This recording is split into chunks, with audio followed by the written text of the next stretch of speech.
Good afternoon, everybody. For the benefit of the record, I will now call to order this regular meeting of the Orange County Board of Education. Let the record reflect it is 2:35 p.m. Drew, please call the roll. Trustee Sparks? Here. Trustee Valdez? Here. Trustee Shaw? Here. Trustee Barkey? Here. Trustee Williams? Present.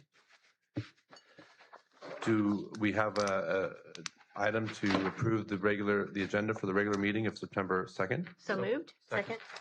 Okay, all in favor? Aye. The minutes from August 5th, do we have a motion? So moved. Second. All in favor? Aye. We will now move to closed session. Item number 1, in a district appeal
Not sure if our invocation person is here.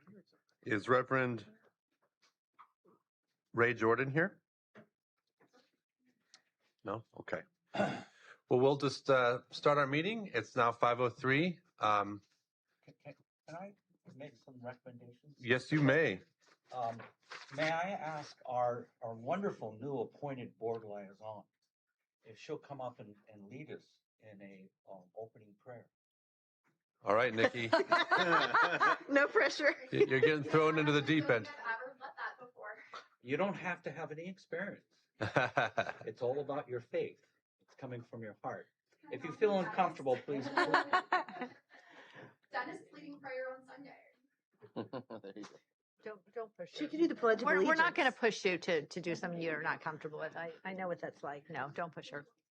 Is there somebody that would love to do the invocation? Linda Cohn is the next. Yay! All right, Linda. We have Linda. There's Ron.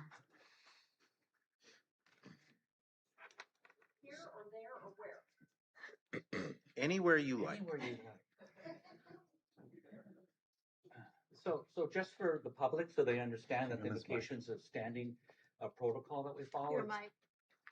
Just for the public and for the record, the invocation has been fought from a legal perspective, and we have been sued by it, and we successfully won. And our policy is very consistent with constitutional guarantees, and it's all voluntary. So anybody who has spoken in the past, anybody who speaks in the future, you're allowed to sign up.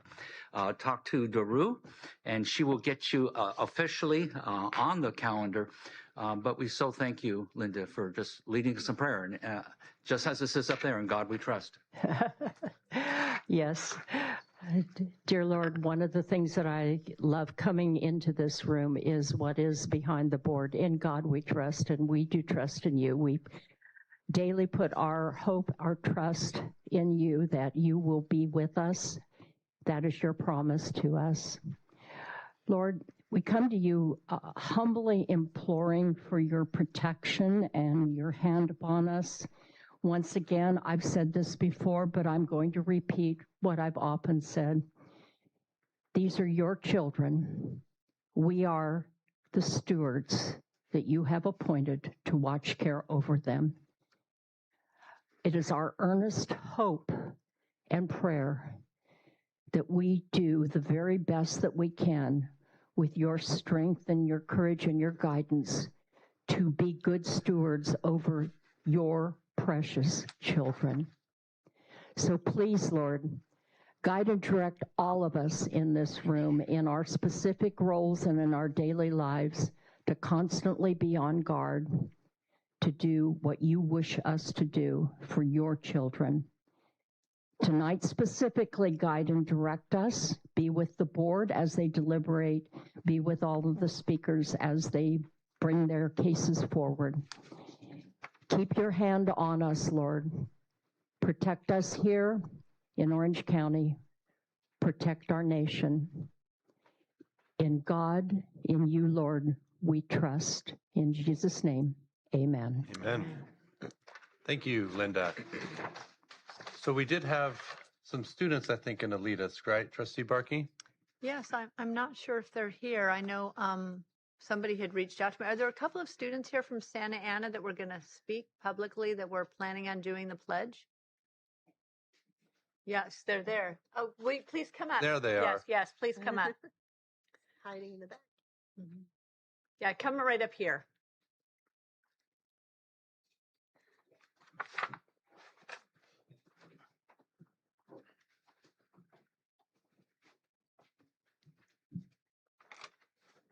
Just ask everyone if they'd like to stand up and put their hand over their heart and start. If everyone could please stand, put their right hand over their heart.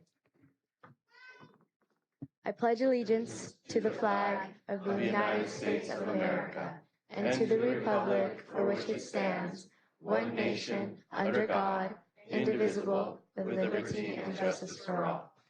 Thank you. Thank you so much. Fabulous. All right. Well, thank you. So I know we have some introductions. We Araceli. do. I will start with the students that we have here from Beckman High School. We have Ethan Harrington, Melanie, how do you say your last name? Arokelian, Ava Ansari, and Serena Chan are here from Beckman. And we also have some staff changes and new staff introductions from Dr. Bean. All right.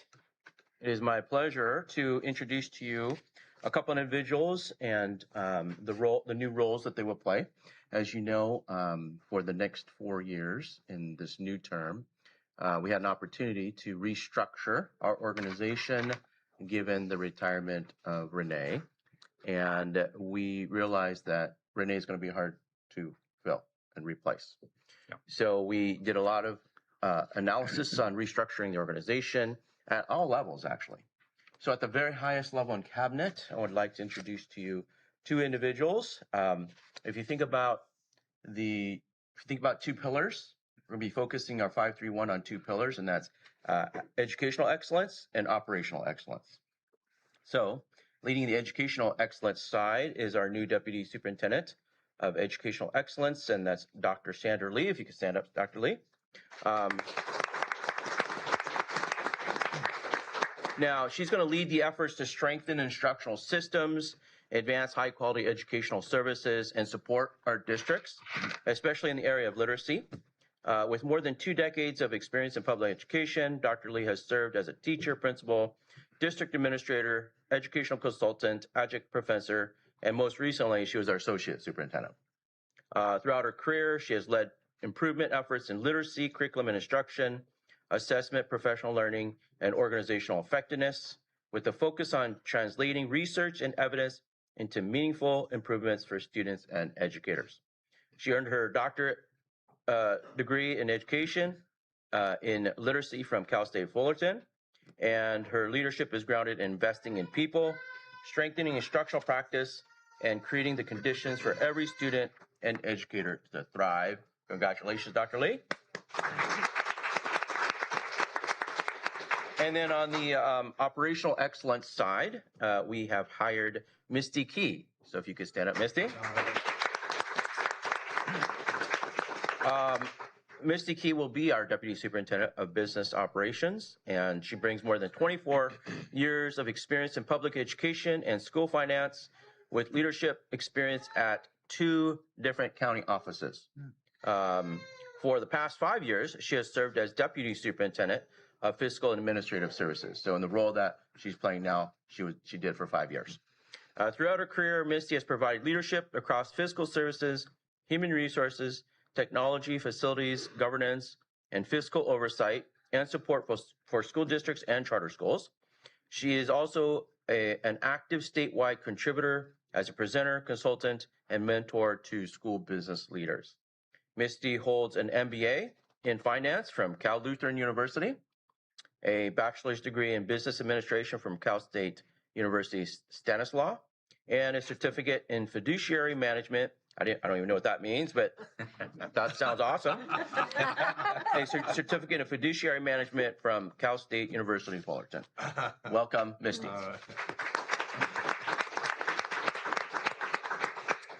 And I actually have an introduction to make. Oh, go ahead, George. I have a question for Dr. Bean. Yes, sir. I know Araceli Chastain for a very long time as the head of our charter schools unit, but you did not introduce her in her new role. Did we introduce her last time? No. No. Okay, well, we're going to introduce Araceli. You guys know she used to be the executive director of our charter unit, and she was just recently promoted as our assistant superintendent over governance, charter unit, and child reimbursement program. So she now holds 3 large units, and that is why it's very well deserved that she gets this promotion, assistant superintendent. Congratulations. Congratulations, So it appears, from what I can tell, that it took 3 people to replace Renee. Whoa. So.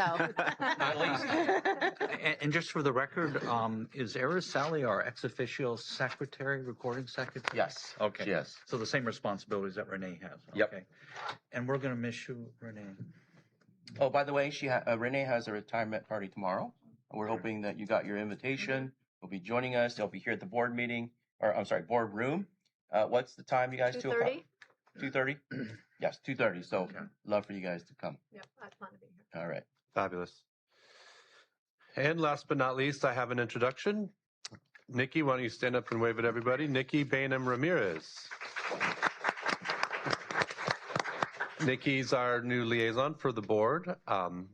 She was born and raised in Orange County, graduate of Dana Hills High School. She earned her bachelor's degree in political science from Baylor University. And following graduation, Nikki moved to Washington, D.C., where she gained experience in public service and public policy through roles with the U.S. House of Representatives and the Consumer Technology Association. She's pursuing a master's degree in public administration from Wake Forest University. I thought you finished. In a year. Oh, sorry. Nikki's excited to bring her experience back home and serve the Orange County Board of Education and our community. So welcome to Nikki. All right. So the more things change, the more they stay the same. No, the more they, something like that. We're always moving. So welcome everybody and congratulations on your new roles. Are you Reverend Jordan? I am. Oh, okay. We just did an invocation, but you know, you came all the way down here. Let's do it again. Reverend Jordan. All right. Forgive me, I was told to be here at 5:15, so I apologize. So brother, preach it. That I was tardy. I used to be a middle school teacher, so I know all about being tardy. So forgive me. Give me a demerit. So. Will you please join me again in a moment of centering in a prayer? I'll first begin by saying that my name is Reverend Ray Jordan, and I have the distinct pleasure of serving as the senior pastor of the Corona Del Mar Community Church, right down in beautiful Corona Del Mar, Newport Beach. Sundays at 10 a.m. You're welcome. Pray with me, please. Good and gracious God, as we gather ourselves into this place and at this time, we seek what only you can give.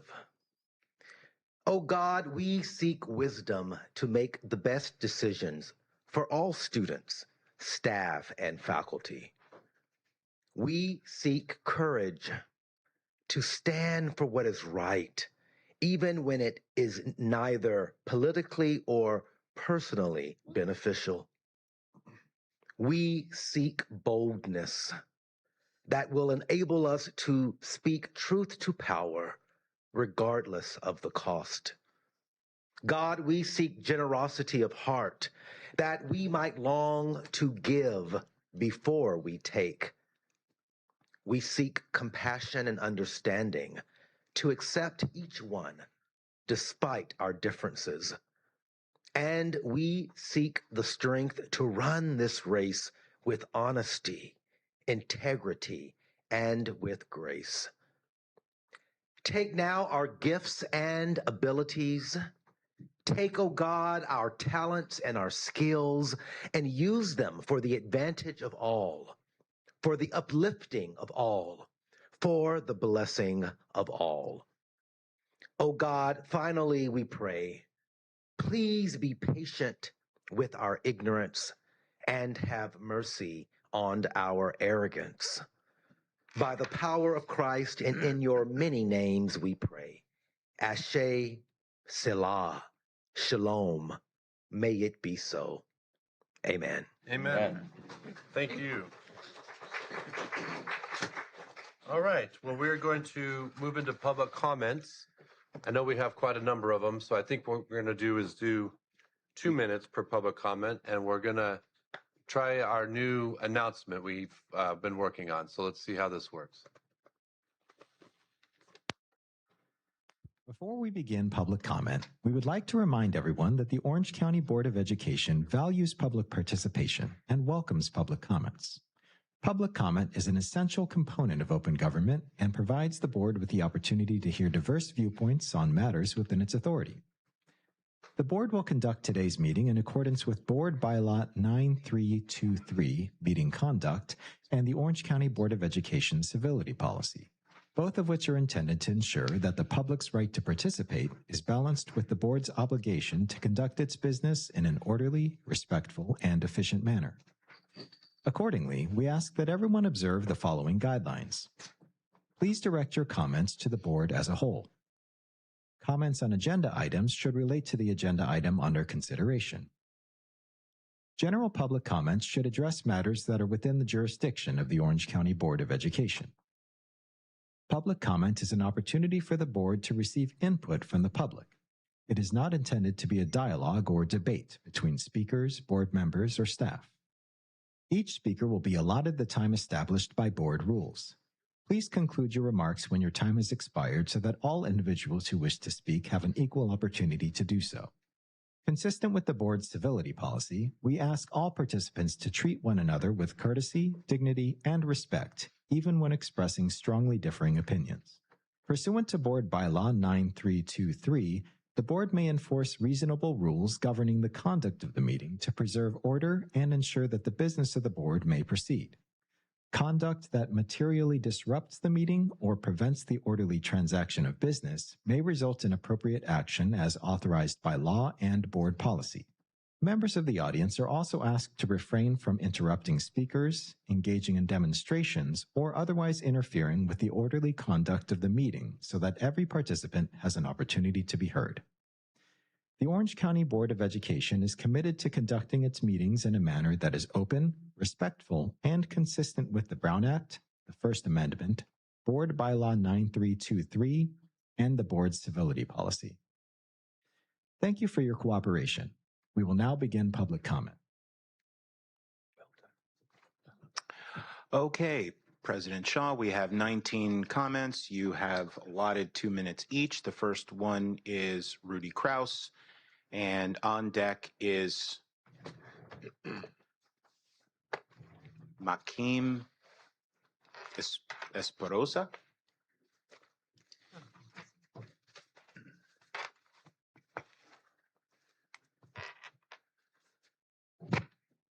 Hi. I'm within the jurisdiction of the board because I'm talking about your concepts and your ideas that you teach to your students, multiculturalism and diversity, and any variation thereof. Now, you can do like the Newport Mesa Board of Education, and you can say, we don't have that problem with diversity and multiculturalism. You're not allowed to speak. But that's a lie, because I look on their paperwork and they mention multiculturalism and diversity and synonyms. So I have them in the rap trap. Rap trap, rap trap, play it back, got you in the rap trap, lion. So we have to discuss this multiculturalism, diversity, tolerance problem, that you have tolerance for cultures that are not compatible with the United States and the U.S. values, morals, and standards. And we're going to talk about Islam again. And if you see it's blowing up all over the internet, it's 9 out of 10 conversations. I don't know what you watch on CNN, but these are the top independent journalists in the world that are bringing these reports. And they're talking about the Muslims, the Rupert Lowe rape gang report. Every day, every hour, 8 girls raped in the UK, 200 a day, 73,000 a year. That's not compatible with the United States because we are not a culture of rape. Thank you. Okay, next up is Makim Esperosa and Catherine.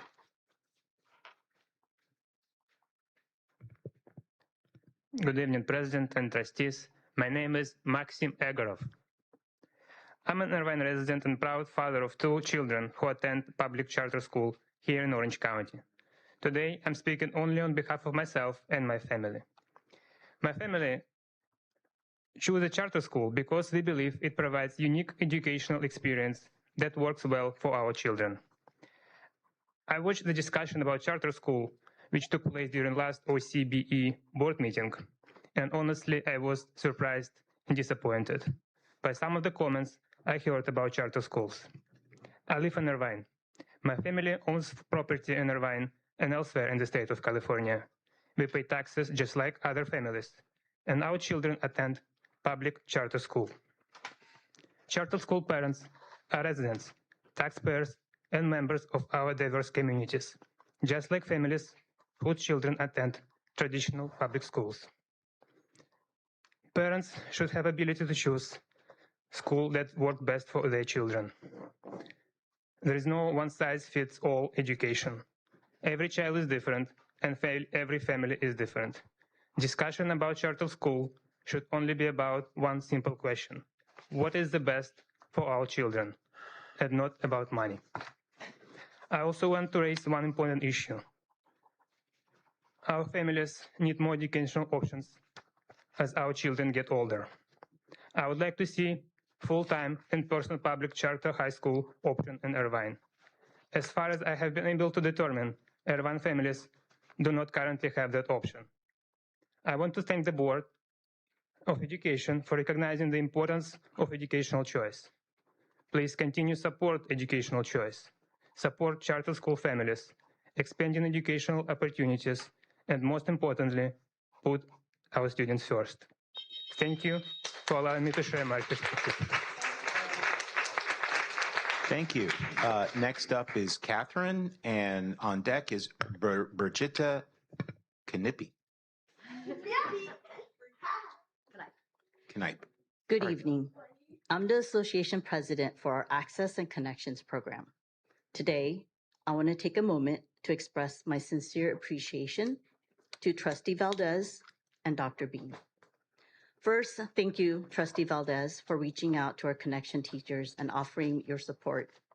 As an association president, this is the first time a board trustee, our own board member, has reached out directly to our teachers and asked how you could help support our teachers. And by reaching out and listening to their concerns, it meant a great deal to our members. I also want to thank you, Dr. Bean, for ensuring that those concerns were followed through and that the necessary support was put in place. Several issues that have been raised over the past 5 years were finally addressed, and we truly appreciate the attention and responsiveness. On behalf of our connection teachers work with mod and severe students. It's a very challenging teaching position. I don't know if you've ever been in that position. So on behalf of our connection teachers, thank you both for taking the time to listen, to follow up, and to show that our concerns matters. Your support has made a meaningful difference, and we are grateful. Thank you. Thank you, Catherine. Brigitta Knipe and Isabella is on deck. Correct. Isabella, would you want to come up here? No. You want to wait? Okay. Good evening, board members.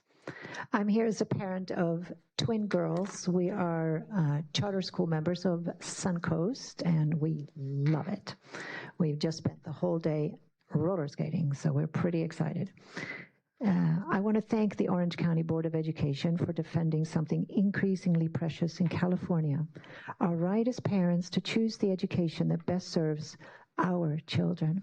I also believe parents should ask questions about the political forces behind this audit that is going on. Senator Tom Umberg has received substantial campaign support over his political career from public sector unions, including California Teachers Association and California School Employees Association.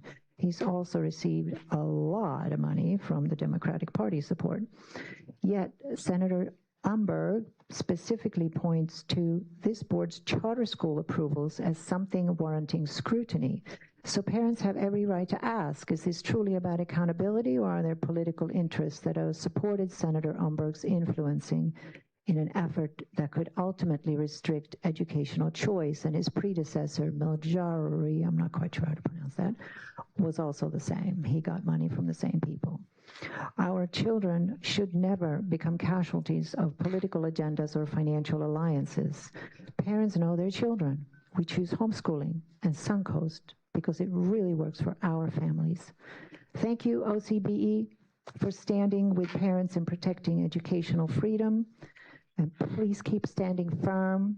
We are standing with you. And my daughters are going to debut as speakers.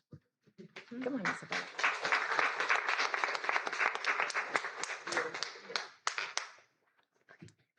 Wait. Good evening. My name is Isabella.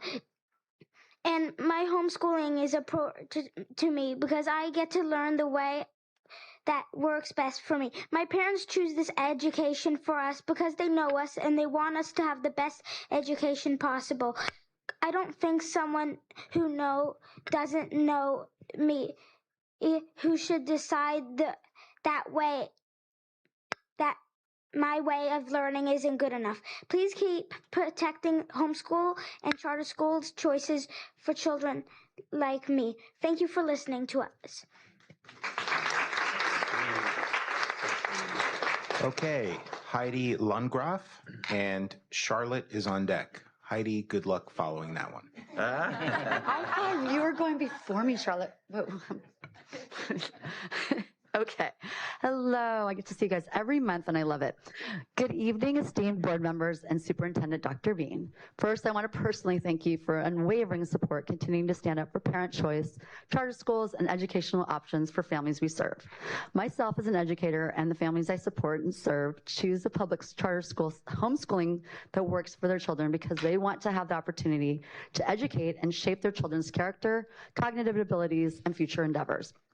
Having a program like Suncoast makes it possible for our families, and my families feel strongly that having choices within the scope of public education matters. We appreciate what you've done for our families as our board, consistently supporting parent choice and public charter school options, including homeschool charter programs like ours. The audit that Senator Unberg is trying to enforce is overreaching and an undue burden when you consider public schools. Brick and mortar don't have to go through these steps. I know you guys know this. Last month, I witnessed another example of why our voices need to be part of the conversation and the rights of our families when Irvine Unified School District leadership came before the board to oppose the approval of a homeschool charter. I witnessed them criticize charter schools, and the board raised the A3 charter schools fraud case and cited the JLAC audit, stating that they believed an audit of the Orange County Board of Education was warranted. This is unacceptable that a school district come before you as a board and authorize our school to oppose homeschool charter options, while also supporting the unprecedented scrutiny of the board that approves those options for our families. Thank you for continuing to provide support in an environment where charters like ours continue to thrive and enrich our families' lives. Thank you so much. Okay, next up is Charlotte, and Amy Hitzler is on deck.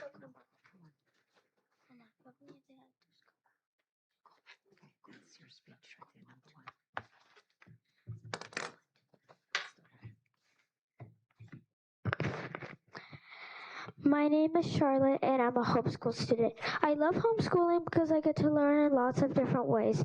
I can learn from books, experiments, nature, field trips, and the world around me. If something really interests me, I can spend more time learning about it instead of having to stop before the classes move on. I love my school and hope other children have the choice to learn this way too. Thank you for supporting homeschool families like mine. Thank you, Charlotte. Amy Hitzler is up, and Caitlin Robbins is on deck. It's always hard to go after those cuties. Good evening. My name is Amy Hitzler, and I've been a teacher with Excel Academy for the past 10 years.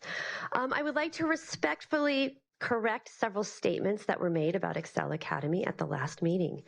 First, our families do not receive instructional funds in the form of cash. Funds are managed through an internal request platform and may only be used for approved educational expenses that support student learning. This includes classes, curriculum, educational materials, and supplies. No cash is exchanged. These are public education dollars carefully managed and used for their intended purpose: educating public school students. Second, it was suggested that Excel students disenroll before state testing. That has never been my experience. This past year, I had 100% participation in state testing, and in my 10 years at Excel Academy, I have never had a student disenroll to avoid testing. I believe it's important that the public record reflect firsthand experiences of educators who work directly with these students. There was also an argument made that charter schools like Excel Academy redirect money away from public schools. But Excel Academy is a public school. Our students have not left public education. Their families have chosen a different public education model. Declining enrollment is not the fault of Excel Academy. Students should not be expected to remain in an educational environment that is not the best fit for them simply to preserve funding for districts. Public education funding should follow the public school student is intended to educate. It has also been stated that Excel Academy does not provide an unmet need for Irvine families. One of my new students' experiences tells a different story. He's a third grader from Irvine with a 504 plan related to attention challenges. His mother felt that the large classroom environment had become overwhelming, so she chose Excel for its smaller, more individualized learning environment. She simply wasn't looking for a virtual school. She was looking for an environment where her child could thrive. I had so much more. Thank you, Amy. Caitlin Robbins, you are up. Michael Perea is on deck. Hello, board members. Thank you for hearing me today. My name is Caitlin Robbins, Education Specialist with Suncoast Charter School. I have both attended as a student and worked as a teacher in almost every school model, from traditional to private to brick and mortar charter, and now I've been blessed to be able to work with and have my daughter begin her education journey with Suncoast. Sorry, it's a little emotional.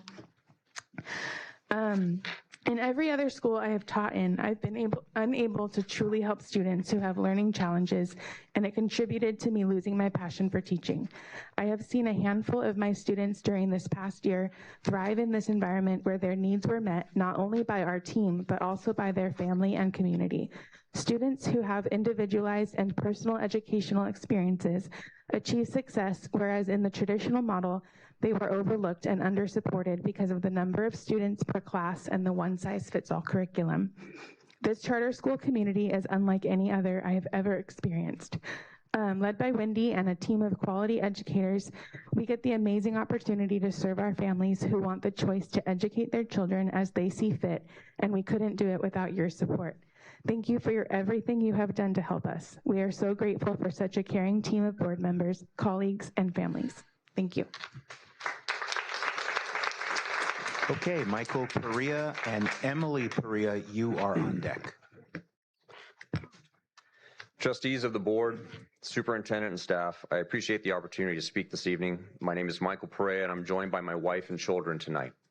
We are an Excel Academy family that lives in Trustee Sparks' district, and we are grateful for her and the entire board's commitment to families like ours. Together, we attended the July 8th and August 5th public meetings of this board on the matter related to Excel Academy's appeal. We left disappointed by the statements, arguments, and overall tone from IUSD about how charter schools, specifically Excel Academy, were characterized. During these proceedings, we heard a great deal about enrollment goals and losses and the related projected financial impacts when parents choose alternative public school options over traditional brick and mortar schools. I understand that school districts have budgets to manage. However, a child's educational needs are not superseded by a school's revenue requirement. Choosing a public charter school does not mean that a parent is against a local school district. That choice is not a rejection of public education. Rather, it's a choice based on meeting the individual needs of their children and or their family values. Instead of working against Excel Academy, IUSD could have partnered with them with a shared goal of helping students. I want to be clear in my public comment about IUSD's statements and overall behavior at the prior two meetings.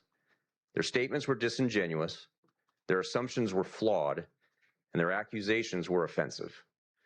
I'm just a concerned dad that only wants the best for what is for my children and to provide them the education they deserve. My children are not line items in a budget. I commend this board for standing tall for us, the families of Excel Academy. Your actions in approving charter schools like Excel Academy and others in the county do not make you an outlier, but rather it demonstrates that you are leaders in preserving individual rights. You prove to be a firewall against those that would silence our voices and remove our right to choose what is best for our children. Thank you for your bravery. Thank you. Emily Perea and Marco Adame is on deck. Hi, good evening. My name is Emily Perea, and I have been an Excel Academy student for the last 6 years. I'm currently a sophomore in high school, and I have loved the flexibility of this individualized learning program. I would like to personally thank the board for approving Excel's appeal for charter designation. One of the reasons I love Excel is that my parents are actively involved in my education. I have struggled with anxiety for nearly my entire life, and now I'm speaking in front of elected officials at a board meeting. I have been a part of Excel's student leadership program for the last 3 years, as well as training jiu-jitsu. This type of public charter program has personally helped me gain more confidence in myself while challenging me academically.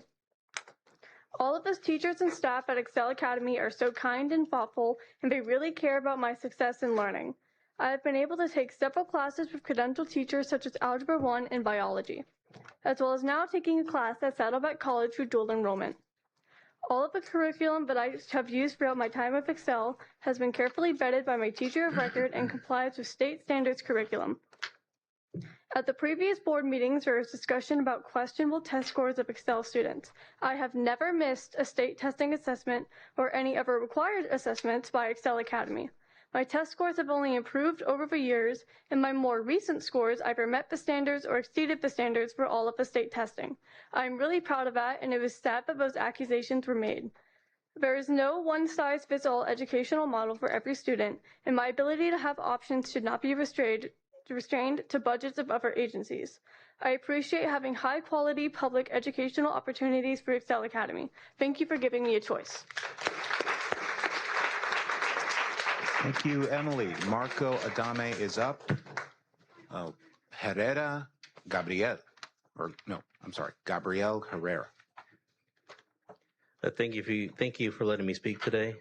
I am speaking in behalf of Excel Charter School.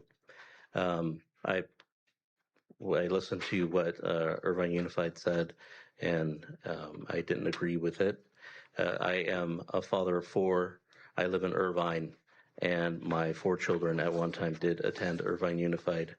One of the main reasons why we left was my younger daughter in kindergarten was showing signs of having some issues at school.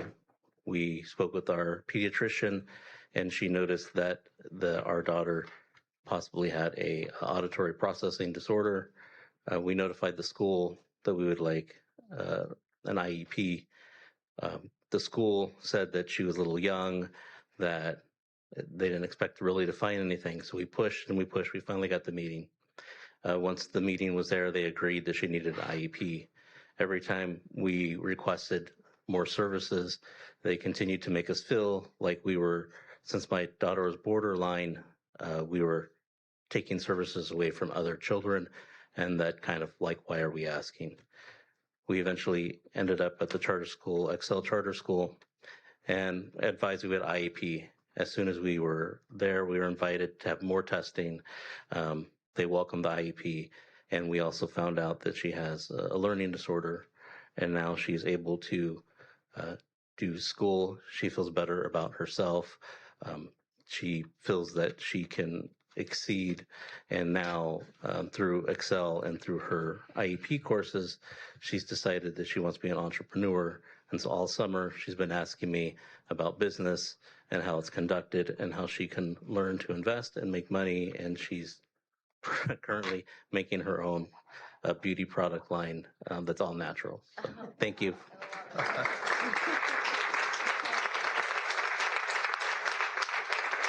Okay, Gabriel Herrera and Heidi Gasca, you are on deck.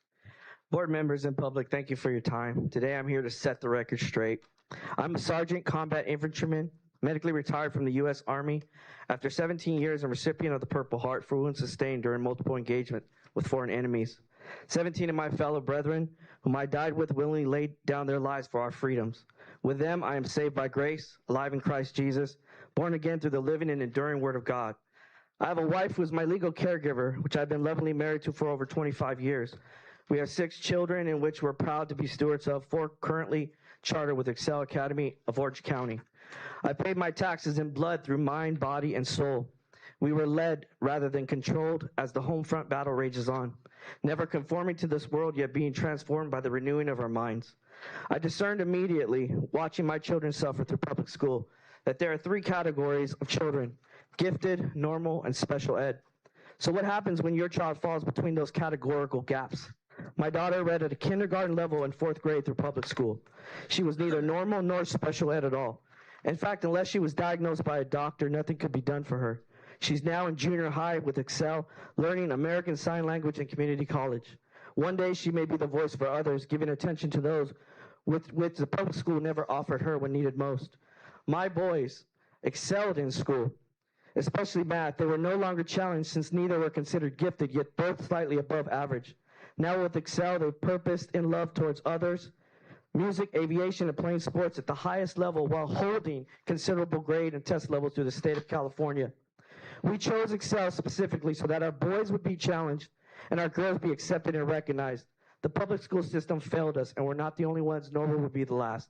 Now, through the daily work and power of the Holy Spirit, in which I've been born of, the acceptance of Excel Academy and the OC Board of Education, I'm convinced and have full faith and belief that we are no longer just a number on a spreadsheet. We are all proof and living testimony of an unfailing love for all. Thank you. Heidi Gasca, you are up, and Jonathan Rocha is on deck. Good evening, President Shaw, trustees, and Superintendent Dr. Bean. I'm here on behalf of Excel Academy as the superintendent, and I just would like to sincerely thank all of you and the Orange County Charter School Unit for your trust and confidence that you've placed in our school. We deeply appreciate the time and the professionalism after an extensive renewal and authorization process with the Charter School Division. The comprehensive review of our educational program, operations, fiscal practices was rigorous, and we're grateful for the guidance and support provided by the OCDE staff and the board. On August 24th, we proudly opened our doors with 287 brand new Orange County students, very close to our estimated 300 in grades TK through 12. I sincerely appreciate this opportunity to build a strong working relationship with Rachel Carrillo and the Charter School Unit. As we move forward, we're committed to working closely with OCDE and the board, meeting all compliance requirements and deadlines, embracing the accountability and oversight. We look forward to our upcoming fiscal and educational oversight visit on October 15th. And I would just like to thank you sincerely for your trust. Thank you. Jonathan Rocha, you are up, and Monica Moyen is on deck. Good evening, board members and everyone here today. I want to take a moment of your time to thank everyone for this movement and how passionate everybody is for education. It's one of my first times being in one of these meetings, and it's pretty remarkable. I'm here as a testimony for my children who've been able to attend both public brick and mortar and public charter. Through it, they've been able to expand their learning ability and find their passion. My daughter today is a senior at Chapman University who is doing script writing for the film industry, intending and wanting to graduate this year because she found a passion when she had time to explore when she was working through the public charter of Excel Academy her freshman and sophomore year of high school. My third daughter is in public charter as well, and she's exploring life in the farm and pursuing a agricultural degree and working in that space. She likes to work with dirt. So my fourth daughter, she's a freshman at a brick and mortar school today, and she's exploring those opportunities. So it's just a good place where through education, we can provide learning experiences for our children and making sure that they have options. So continue that good work, and so we can keep giving children an option to learn. One day, maybe grandchildren for me, as I'm getting near the my fourth child, but hopefully far away from that. So thank you very much, everyone. Have a great day. Monica Moyen is up, and Eleni Morales is on deck. Good evening. My name is Monica, and I'm both a parent of 2 children who attend Suncoast and an educator with Suncoast. And I wanted to come tonight to simply say thank you. Having the freedom to choose a public charter homeschool program has been incredibly important to our family. My children are individuals with different strengths, different needs, and different ways of learning. And Suncoast has given us the freedom to meet each of them where they are. For my son, that has meant going from feeling extremely anxious, sitting in a public school classroom, to truly thriving. For both of my children, homeschooling has given us the opportunity to protect their love of learning, nurture their creativity and individuality, spend more time learning through nature and real life experiences, and make their emotional well-being an important part of their education. It has also connected us with a wonderful community of families who share many of those same values. And now, as an educator with Suncoast, I have the privilege of seeing that impact beyond my own family. I see other families finding an educational path that works for their children too. I'm incredibly grateful that this board has continued to support charter schools and parents' ability to choose the educational environment they believe is best for their children. These choices aren't just policies on paper. They affect real children and real educators like me and real families like mine. Thank you for listening to families like us, and thank you for continuing to support educational choice in Orange County. Eleni Morales is up, and Benjamin Morales is on deck.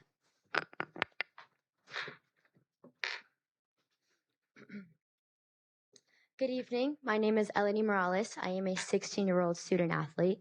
I would like to give thanks to our Lord and Savior, Jesus Christ, for the opportunity he has given me today to speak up here. I'm here to speak against the new law allowing males to participate in female sports. A little shocking, isn't it, needing to speak on this subject at all? I'm here on behalf of myself and the many girls in the district who have dedicated countless hours to their athletics. My younger sister and I play many sports at a highly competitive level. And like many female athletes, we work extremely hard to earn our place. Girls' sports exist to provide biological females a fair opportunity to compete in an equal playing field. Competition is already challenging between us females.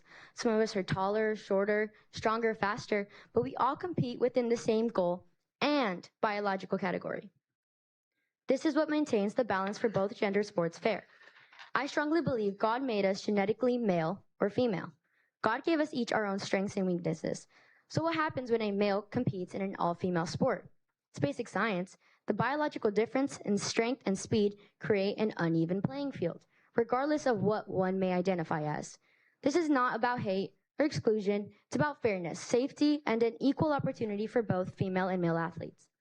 My goal, as well as many other female athletes, is to earn college scholarships or pursue careers in our sports. Allowing these biological males to compete in girls' sports threatens those opportunities, and it undermines all of our hard work and the sacrifices we make every day. Don't believe me? Here's an example. On May 16th, at a California regional final, a transgender athlete from Jurupa Valley placed first in multiple girls' track and field events. One of my own district's female athletes was robbed of her qualifying spot due to the male who competed in those same events. Where's her support for the unfairness she was shown? Where is the advocacy for the girls who trained years to reach that level, only to compete under these unfair conditions? Thank you for your time. Benjamin Morales is up, and Sarah Bach, you are on deck. Hello, board members. My name is Benjamin Morales. I am a 5th grader. I am here today to bring awareness to the environment that some students are experiencing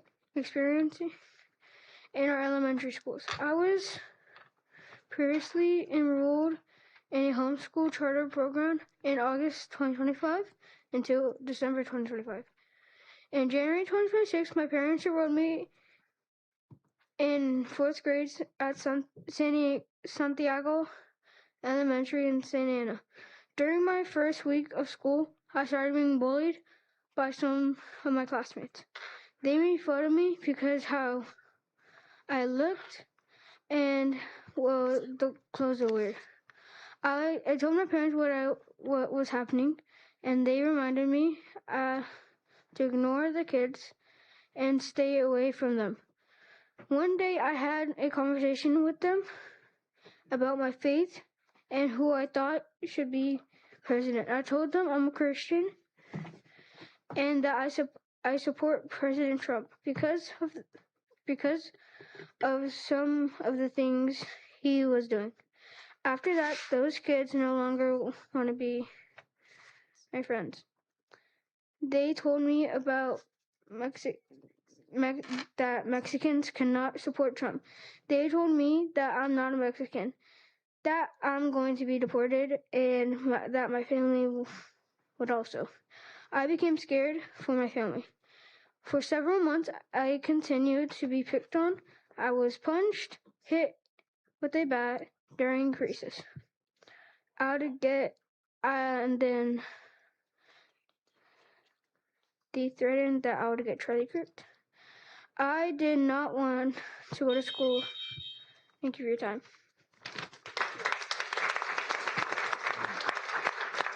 Sarah Bach is up, and Wendy Eklund is on deck.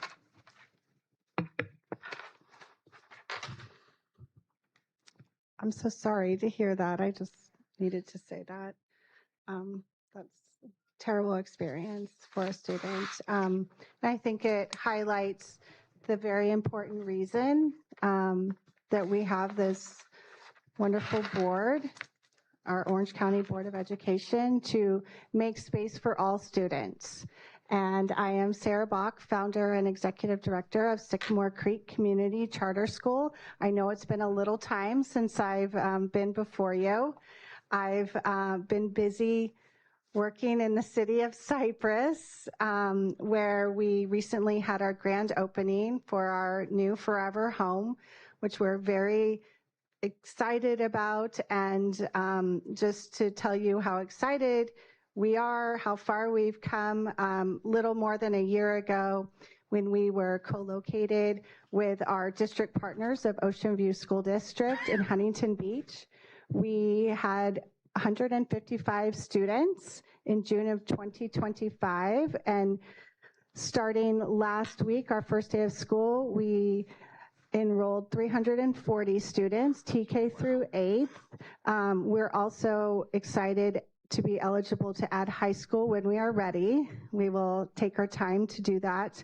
But I really just wanted to come before you this evening and say thank you. Thank you to the public for being here, participating. It's very important. Also, thank you for the lovely invocation. I heard words of courage and bravery tonight, and I think that takes a lot to get up here and talk and represent our children, our families, and our teachers, and our county at large. So thank you. Wendy Eklund, you are up, and our last comment is Catherine Lambert. Hi, I'm Wendy Eklund, a homeschool mom of 3 kids in OC, and homeschooling has always been our way of life. 2 have now graduated, and my youngest is the only one still school age. None of them have ever attended a traditional district school. For my youngest, having educational options became even more important after she had an adverse reaction to her MMR vaccine that included multiple seizures. She does not have an IEP, and with California passing SB 277, eliminating the personal belief exemption without the required vaccination, she is no longer allowed to attend any in-person public or private school in California. And I have to admit that makes me ponder the irony of hearing state leaders in school districts complain about declining enrollment when the state policy they passed has actually made it impossible for many kids to attend our district schools. So when I talk about parent choice and protecting educational options, it is because I have lived and seen how these policies impact our families. And it's one of the reasons I spent so many years advocating for homeschool families to have choices. I'm also a true believer in what California's charter school law was created to do. Charter schools give us the opportunity to try different educational models, see what works, and hopefully take what we learn from successful models and bring those ideas into the broader public education system. A number of years ago, when I left the charter organization I had been working with, I thought about what to try next. I had spent years helping build successful homeschool charter programs, and I wanted to take what I had learned and see what we could do with it at a district or county level. I approached OCDE and Dr. Maharis because Orange County already had its own homeschool programs, CHEP and Pacific Coast High School. I wanted to talk about helping expand those programs so they could serve more homeschool families. Dr. Maharis wasn't interested in having that conversation with me, so I moved on. Then in 2022, I was asked to step in and help save a homeschool charter school that was facing closure with just 73 students. 4 years later, that school, Suncoast, is serving approximately 3,400 students. Apparently, there are many homeschool families looking for options in Orange County after all. And that is one of the reasons I'm standing here tonight defending and thanking this board. When families have asked for some, oh, there's more, bye.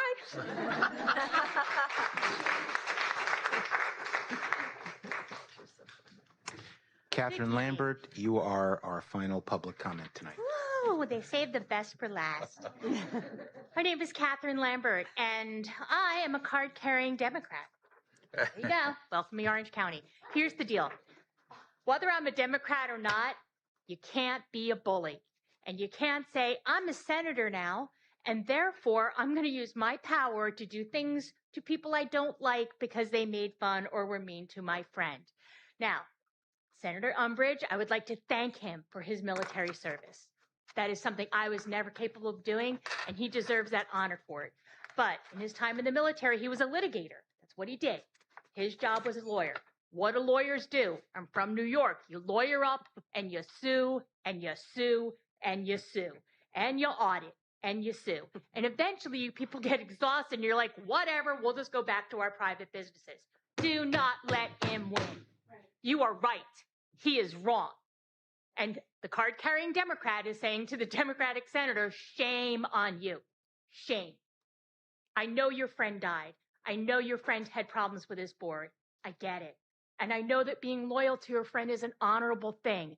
You don't get to punish my students, this populace, because you're trying to score points for your friend by just litigating you people to death. And the money that they say, oh, we don't have money for this program. We can't do IEPs. There's no money that we're wasting on lawyers. Nothing against lawyers. Everybody needs lawyers. But we don't need to spend educational funds on lawyers. We just don't. We have better things to do. Our kids need us. Whether you're pro-charter or anti-charter, our public education system needs you, the Orange County Board, to say, we're not going to back down. Thank you for that. From the bottom of my Democratic heart.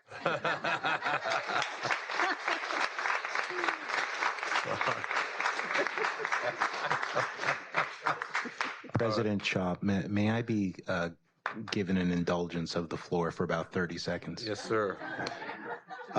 Ladies and gentlemen, we don't do this here. We usually save board member comments to the end, but most of you will not be here by the end of this meeting. So I just wanted to say this to you while you were still in the room. What I believe you witnessed over the last few meetings was really the public debate that is happening in California. And there are some very vocal, very talented, very intelligent people that simply do not agree with the majority of the opinions in this room. And I'm just going to remind you that while your comments tonight are sincerely appreciated by me, the most important thing you really need to do is go out and vote on Election Day. Okay?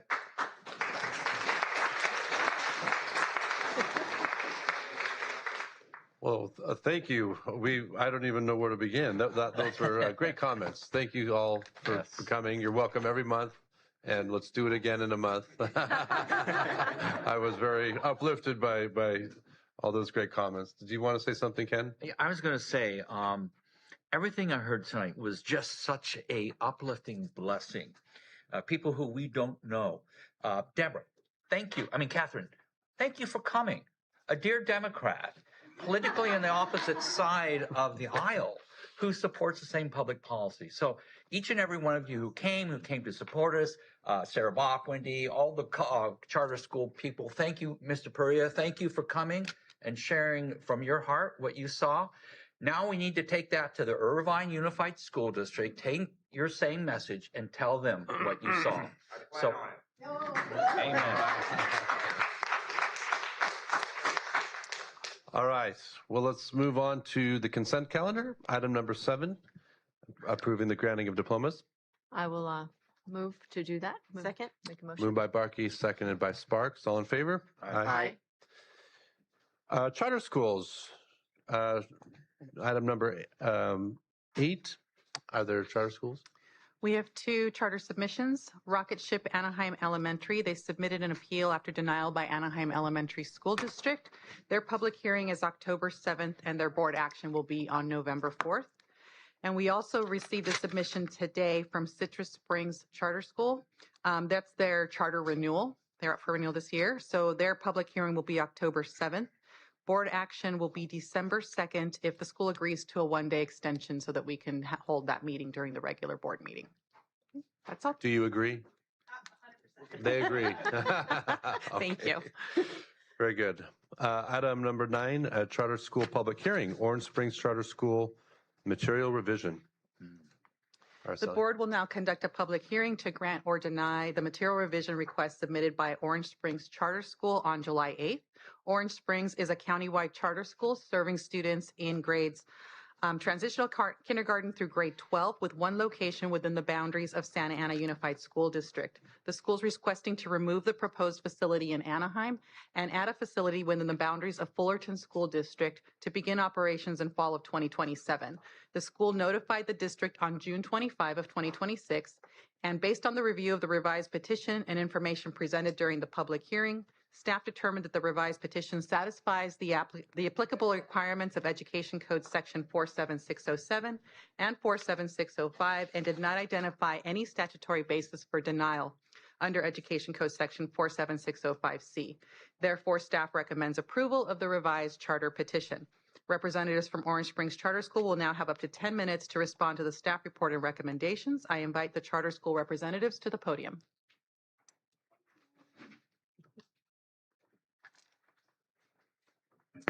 Thank you once again. I'm Michelle Shane, and I'm Assistant Superintendent for Springs Charter Schools. And first of all, we just wanted to start with a congratulations to Araceli, and thank you. I've been with Springs for 3 years, and you've always been a shining light for us, so thank you.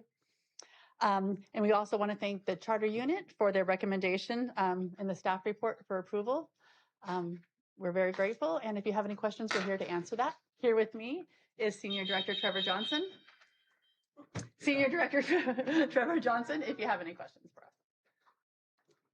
Thank you. The hearing is now open for 15 minutes of public comment. Trustee Valdez, there are no public comments at this time. That's going to be a quick meeting. The public comment period is now closed. The board has 3 options for action: approve the material revision and the revised charter petition, approve the revised petition subject to conditions established by this board, or deny the revised petition upon making written factual findings required by Education Code 47605C. President Shaw, I now close the public hearing and return the meeting to you. Wonderful. Maybe I'll go to my right. Dr. Sparks, any questions? You know, I have no real questions. This charter has a wonderful track record, and I'm in full support. Wonderful. Trustee or Vice President Valdez? This charter has a fantastic track record, and I don't have any questions. Okay. Trustee Barkey? Ditto. You guys are amazing. Thank you for all you do. Thank you for expanding and providing what you do for our community. We appreciate you providing the amazing choices for kids. Trustee Williams? My only comments are that I'd like to make a motion for option number 1 to approve the charter revision. I second. Oh, go ahead. Very good. Can I just, you do have a facility identified, right? And do have a facility identified. You better get in the mic just to be. Yeah. For the record, yes. So we do have a facility identified, and I was pleased to find out this afternoon that the CUP is not going to require any revisions or changes. So with minimal TI, it's going to be a fantastic spot for us. Congrats. I know that's such a hard, Yeah. hill to climb for so many of our charter schools getting the facility. So that I'm very happy to hear that. Yes, we've been looking in Anaheim for quite some time, and unfortunately, there was not a lot available that wasn't going to cost a whole arm and a leg. So we're very lucky. 2 legs, all the legs. Okay. Well, very good. And forgive me, I think it was a motion by Dr. Williams and seconded by Vice President Valdez for option number 1. Okay, so all in favor? Aye. Any opposed? Thank 5-0. you. Congratulations. All right. Let's see, that was, okay, so we'll now recess the meeting of the Orange County Board of Education and open the Department of Education Facilities Corporation. Did I say that right? So we will now go to meet as the Department of Education Facilities Corporation. Get that agenda open. So we need to take action on the minutes. So it's just the approval of the minutes from that meeting. I'm sorry? Roll call. Oh, sorry. Roll call, please. Here. Here. Here. Here. Present. So we need to Approve the minutes. approve the minutes from that So meeting. moved. Right? Second. Moved by Sparks, second by Valdez. All in favor? Aye. Aye. Any opposed? Seeing none. And that was it, right, for that? I'm sorry. So that we will now adjourn the meeting of the Facilities Corporation and reopen the meeting of the Board of Education and move to item number 11, adoption of the GAN appropriation limit for 26-27. I'll make a motion to approve that resolution. Second. Okay, moved by Williams, second by Barkey. All in favor? Aye. Aye. Any opposed? Passes unanimously. Item number 12. It's recommended that the governing board approve the draft amended and restated easement for the Rancho Sonado project, subject to ratification of the final amended and restated easement at a future board meeting. Is there a staff report for item 12?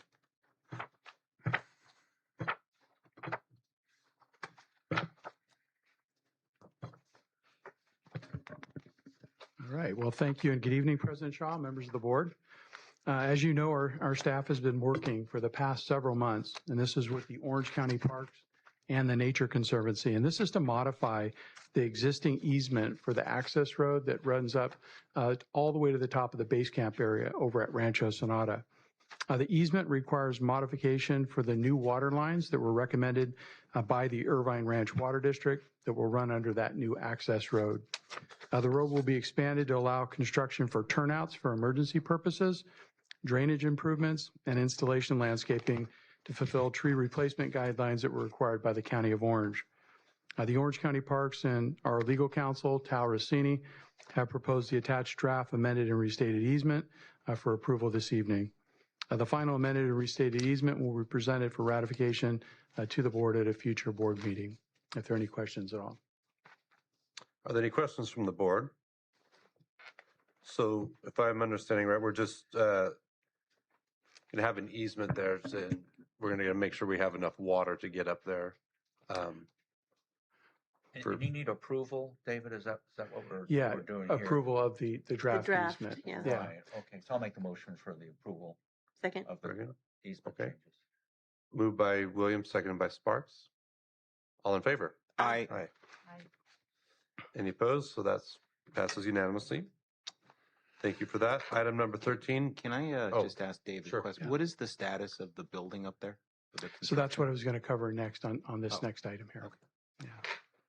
Okay, so in item 13, the governing board award the lease back contracts to CW Driver LLC for the Rancho Sonata project. Go ahead, Dave. All right. Well, thank you again, President Shaw, members of the board. So as you may recall, this was after the budget study session back in May, and staff provided an update on the Rancho Sonata project. At the time, we shared that the project had already been approved by the Division of State Architect, but the project experienced some delays, and this was due to issues surrounding approval of the easement, as well as some environmental permitting issues. I'm happy to report tonight that our project team has made good progress on both of these issues. The draft amended and restated easement was approved by the board this evening. Additionally, the required work permit for the drainage channel that connects with Santiago Canyon Creek at the project site entryway has been approved by the Regional Water Quality Control Board, as well as the Department of Fish and Game. The plan that we presented back in May by staff was to bid the Rancho Sonata project this summer and then present the lease-leaseback construction services agreements for the board's consideration and approval this evening. As you may recall, this was back in March of 2025. The board approved the lease-leaseback construction delivery method and then the lease-leaseback agreement templates, which included the pre-construction services agreement, the site lease, sublease, and then the construction services agreement. And then it was in May of 2025. This was after a comprehensive competitive RFP process. The board approved selection of CW Driver LLC, and this was to provide the pre-construction services for the Rancho Sonata project. The item before the board this evening is staff's recommendation to award the lease-leaseback contracts to CW Driver LLC, and this is to provide construction services for the Rancho Sonata project at a guaranteed maximum price of $16,754,151. And these contracts have been prepared and approved by our legal counsel, Tal Rossini. If the agreements are awarded by the board this evening, staff will continue to work with the County of Orange. That's to finalize that easement amendment that we talked about earlier, which will be presented again to the board at a future board meeting for ratification.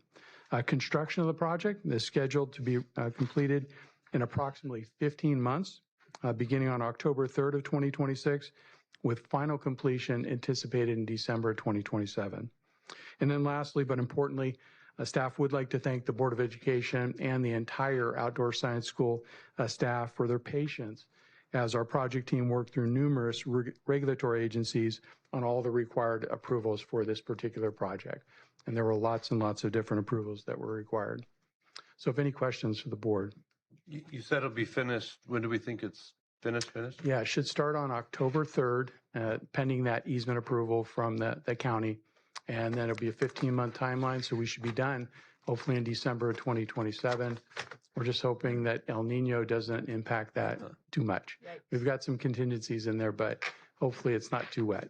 Well, I hope we have a real nice, ribbon cutting and event, and I'm sure we'll do that. But let's make sure we invite everybody we can think of, our congressional delegations, legislative delegation, school board members, et cetera. Don't forget Tom Lumberg. Yes, of course. President Shaw, I just have one quick question, if I may. Yes, you may. Yeah. How does that number handle any change orders that might pop up? Is that embedded in that number? Well, I think that's the good thing about the lease-leaseback delivery method, because one of the benefits is that we get to bring the contractor on board early. The contractor's already been working with the architect, and so they've been looking at the construction documents, the plan specifications, and really tightening that up so that by the time we get to construction, they've worked through all of those issues. So that's one of the benefits of that delivery method. Hopefully we don't have as many change orders. We wouldn't expect any, with a guaranteed maximum price. Okay, that's what I was kind of getting Yes. at. Like, so it's, even if there are change orders, they're absorbed by that maximum price. It's That's not gonna go right. above that. Okay. That's right. And we do have contingencies embedded within Okay, that great. number as well. That's sort of like design build almost. Yeah, that's another. It is similar, but a little bit different, but Yeah. similar. Any other questions, George? What are the what's the framework of the design, Dave, with respect to resistance against fire up there? Now, Rancho Sonata came up in a conversation, and I'm going to mention this in my board comments later, but there's still a concern regarding fires up there. How are the buildings designed to deter a fire burning them down again? Yeah, it's a great question. So, and that was one of the things that when the architect came on board, we were real clear about. They knew the history of the building. They knew the buildings up there had been burned down during the bonfire. So everything that they proposed in terms of the design for that building has been designed around, that theme. So when you think about just the windows in the building itself, all those are going to be double, triple pane, right? There's going to be built around the building itself. There'll be a setback from any type of landscaping so that we don't have to worry about that landscaping catching fire and then getting the building on fire. The roof itself will be, I believe it's a metal roof. So everything was designed around that, making sure that the building itself is brick, for example. So they were really cautious about the materials that they were using when they, designed that building. Did you say the buildings are brick? Yes, it'll be the outside will be with a metal roof. With the metal roof. So there's nothing to catch on fire.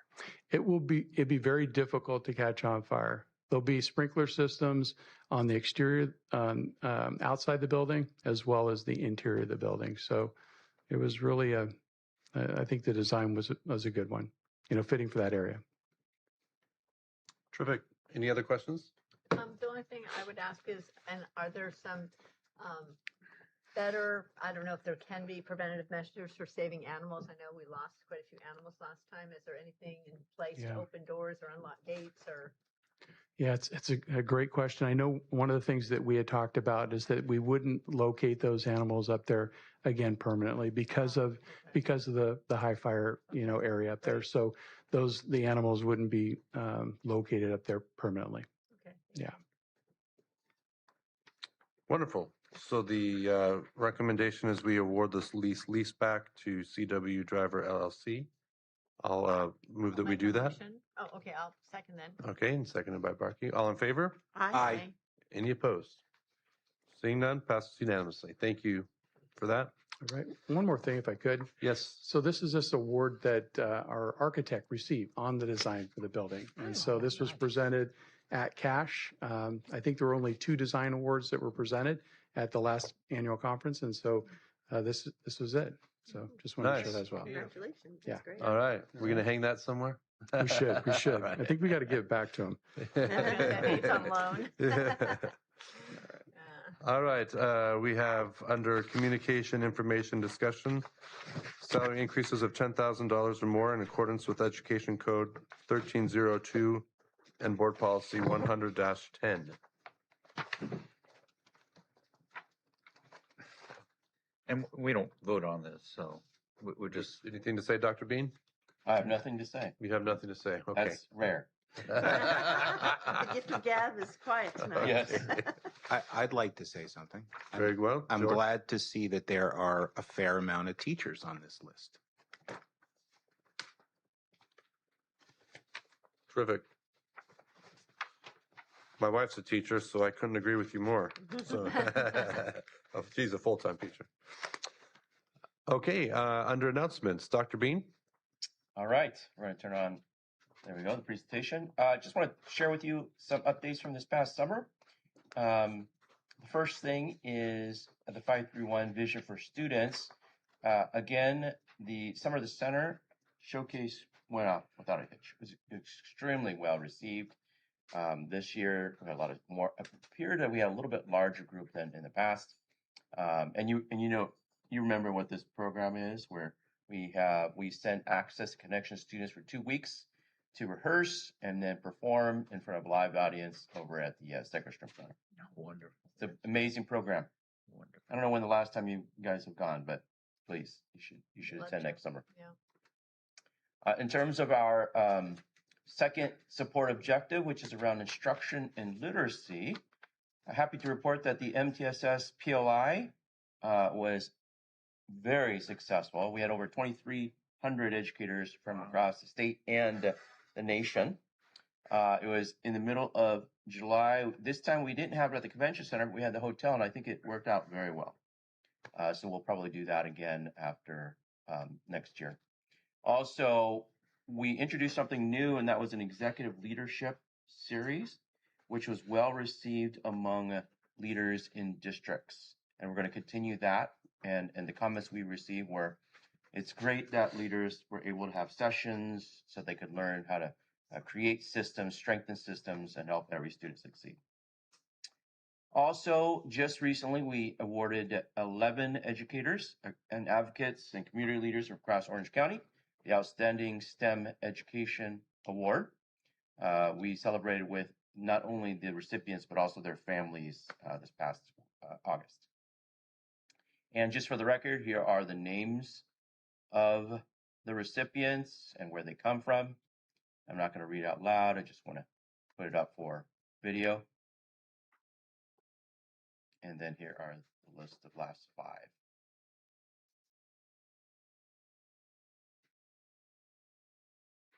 And then in terms of guidance and technical assistance for districts, what we decided to do to help our districts really understand what services and supports we provide, we have jumped into a new website platform.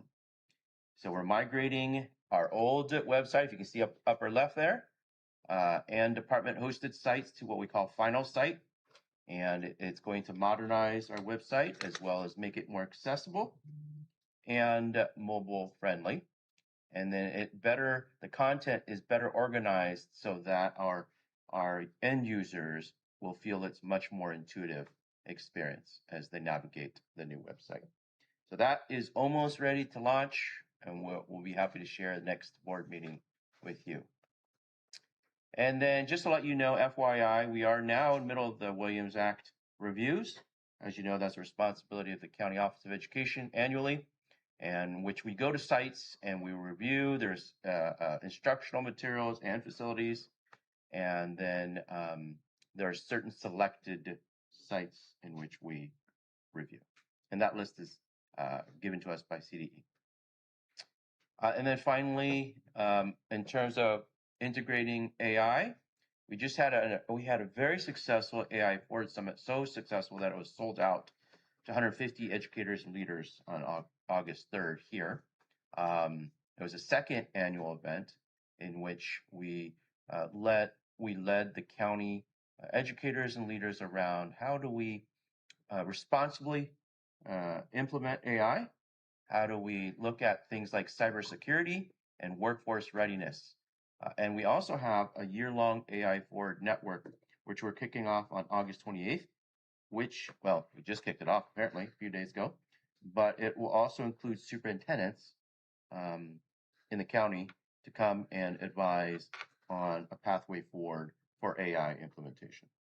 So I believe we asked about 8 district superintendents to join me in this advisory AI council. And that is the update for the superintendent.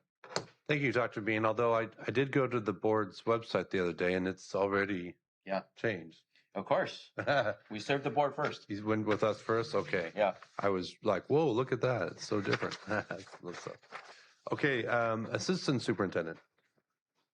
The next board meeting is on October 7th. The submission deadline is September 23rd, and the board packets will be delivered on October 2nd. And just by way of a heads up, currently we have 1 expulsion hearing that will be at that meeting and 6 interdistrict transfers. Ugh. So we may be looking at a little bit of an earlier start time on that one as well. 6. Do you mind, if possible, if you do settle any of them, just let us know as soon as possible to minimize looking at some that we don't need to. Will do. Thank you. Okay.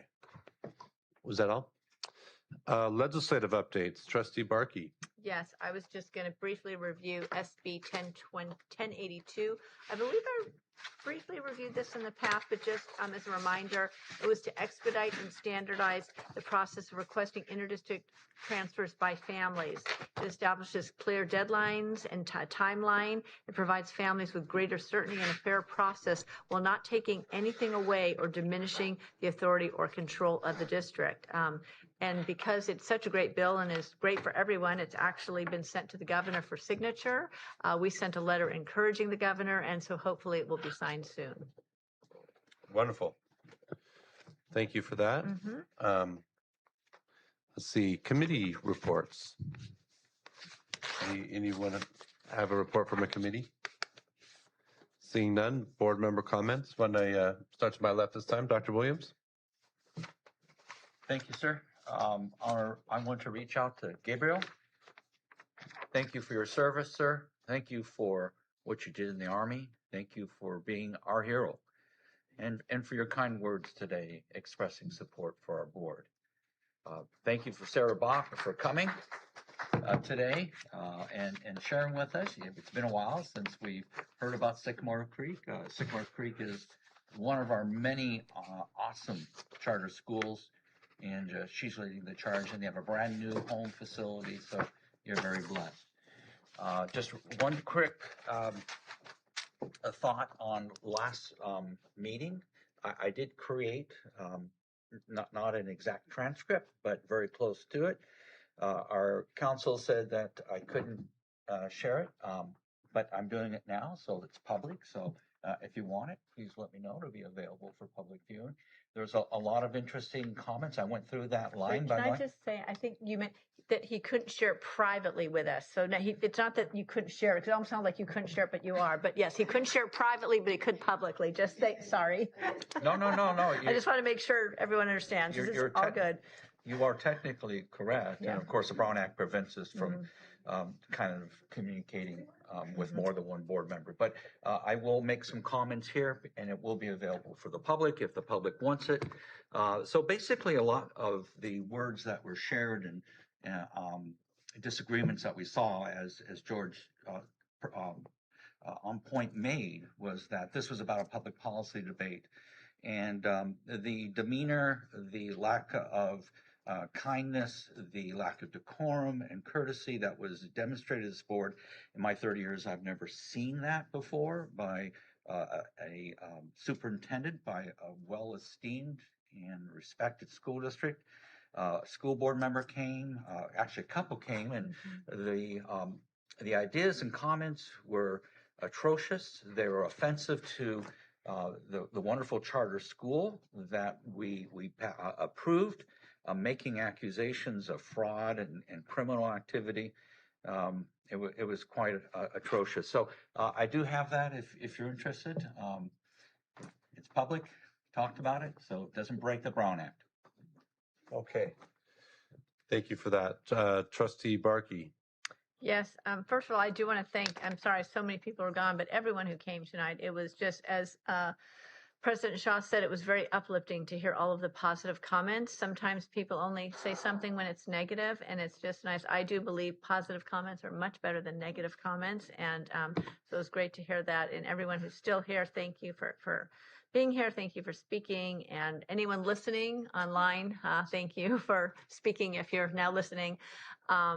I also wanted to mention Sarah and her amazing school, Sycamore Creek. We have so many amazing charters, but I was able to go to her grand opening and ribbon cutting. I not only serve on the board, but I serve on the Sampras Chamber of Commerce Board of Directors, and they did the ribbon cutting there. And I have never been to an opening ribbon cutting where so many elected officials and individuals were there Monday at 11 a.m. I mean, I was stunned. She had to save me a parking spot, or I never would have had a parking spot. And it was just standing room only. So it was a beautiful ceremony and a testament to what a wonderful job you've done that drew so many families and elected officials from every side of the aisle.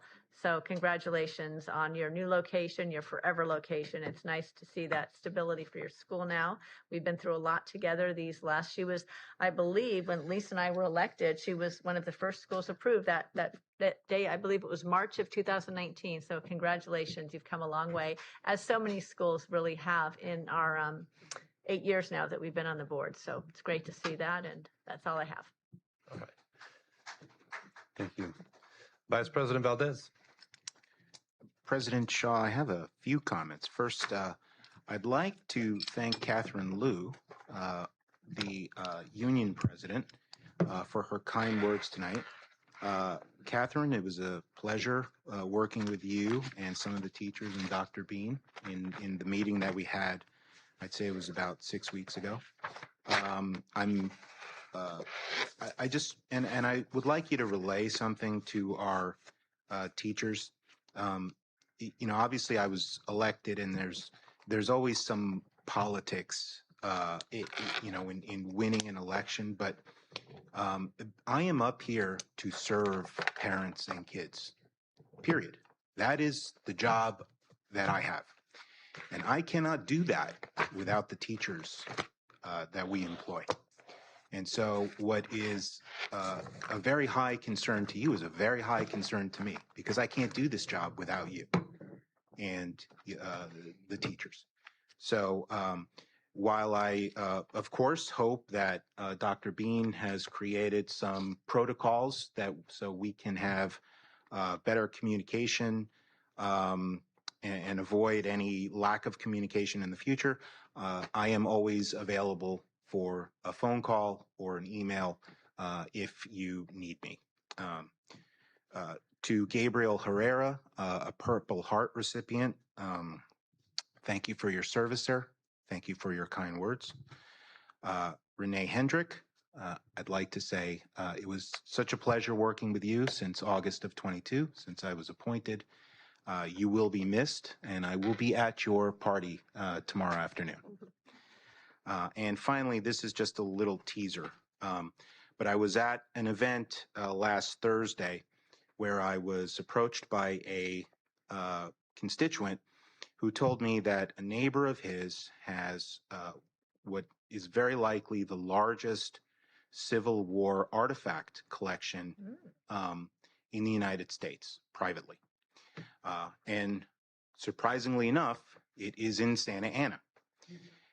The person apparently is not doing well with his health, and there is concern that this, what I would consider to be a national treasure, there's no known plan yet for what may happen to that. I'm going to view it with Dr. Bean on Friday night. Oh, fun. There is talk about a donation of that, of those artifacts to the OC Department of Ed, and what we may end up doing with it. So I'm just, for now, going to leave that as a teaser. I am told that as part of this collection, there is an original Civil War cannon, that, the only one that is held by a private individual in the world. I am told that there are handwritten letters by Abraham Lincoln as part of this collection. So there are, obviously, you know, if all of this is accurate, this is something that's just simply priceless. So let's just say I'm working on something with Dr. B. We are working on it. We are working on something. Well, that sounds cool. Thank you, George. Dr. Sparks. Yeah, well, you all kind of said everything that I wanted to say, but I just, again, for those who couldn't stay at the meeting, thank you for coming, and for those of you who are still here, you're champions. Thank you so much for all the positive comments, because it really does help us to, represent you in the best way possible, the parents and the teachers and the students especially. And so you guys give us that extra energy and push to do what we need to do up here. So I really appreciate you being so dedicated. I mean, our students are so lucky to have parents and educators like yourselves that are just so dedicated. And so we're all really rowing in the same direction for the kids and families of Orange County. And I just appreciate you guys very much. Thank you. I'll just say welcome to Araceli to up here on the dais. You look good up here. You're doing good. And I wanted to also thank Renee for, everything she's done for our department and for me personally. When I got elected here in 2020, and Renee was the one to sit down with the budget and try to explain that to me, and I'm still trying to figure out our budget here that's like this, but she knows it backwards and forwards, so I mean, I don't know how we're ever going to live without her, but well, best wishes to Renee and your retirement. So with that, yes, let's give Renee a round of applause. We will stand adjourned until Wednesday, October 7th. We'll see you then. Dr. Bean.